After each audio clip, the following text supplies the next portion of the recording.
Bonjour, nous allons vous parler de la chirurgie réfractive. Nous verrons en première partie la définition d'un laser, puis en deuxième et troisième partie, nous verrons ce que sont les techniques de LASIK et de PKR. Tout d'abord, on peut observer plusieurs anomalies de l'œil, telles que la myopie ou l'hypermétropie. La myopie, par exemple, est une anomalie de l'œil dans laquelle l'image d'un objet éloigné se forme en avant de la rétine, donc l'image est floue. Le cristallin est trop bombé, donc trop convergent. Pour ce qui est de l'hypermétropie, les rayons lumineux convergent après la rétine, donc le cristallin est trop aplati, donc trop divergent. Cependant, il est possible de corriger ces anomalies grâce à la chirurgie réfractive. Un laser, c'est un dispositif permettant l'amplification de la lumière par émission simulée. Un laser, comme on voit ici, il est composé de 4 parties. D'un milieu actif. Le milieu actif, il est composé d'atomes qu'on va exciter. Il est soit solide, soit liquide, soit gazeux.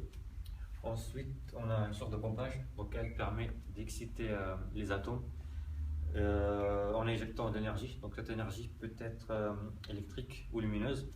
La troisième partie, c'est un miroir réfléchissant. Il réfléchit tous les photons incidents. Et la dernière partie, c'est un miroir semi-réfléchissant qui laisse passer entre 1 et 10% des photons incidents et qui réfléchit le reste des rayons, du rayonnement. On utilise les lasers dans différents domaines. Dans notre cas, c'est dans le domaine médical et surtout et particulièrement dans la chirurgie réfractive.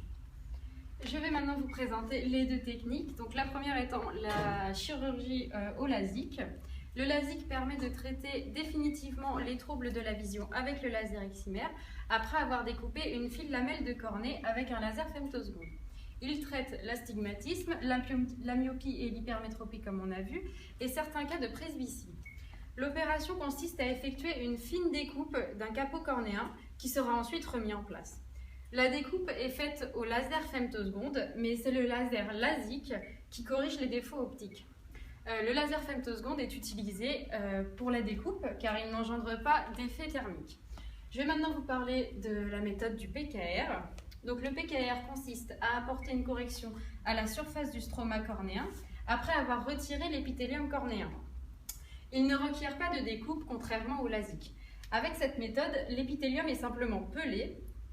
La partie superficielle du stroma est exposée au laser excimer. Le faisceau laser, piloté par un ordinateur, est projeté sur la cornée pour sculpter le tissu cornéen et ainsi corriger les défauts de la vision. Je vais maintenant laisser la parole à Leslie qui vous présentera la conclusion. Bien évidemment, les résultats ne sont jamais garantis car ils dépendent de la cicatrisation de chaque patient. Après un tel traitement, il peut être parfois nécessaire d'apporter une autre correction telle que les lentilles de contact ou les lunettes.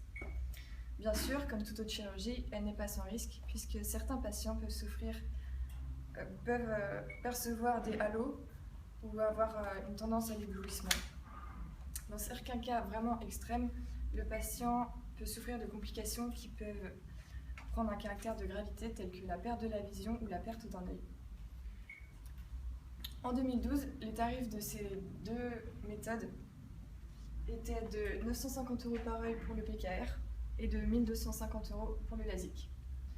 En effet, ces deux tarifs sont différents puisqu'ils n'utilisent pas les mêmes lasers. Nous voyons donc que la médecine met en place des méthodes de correction pour corriger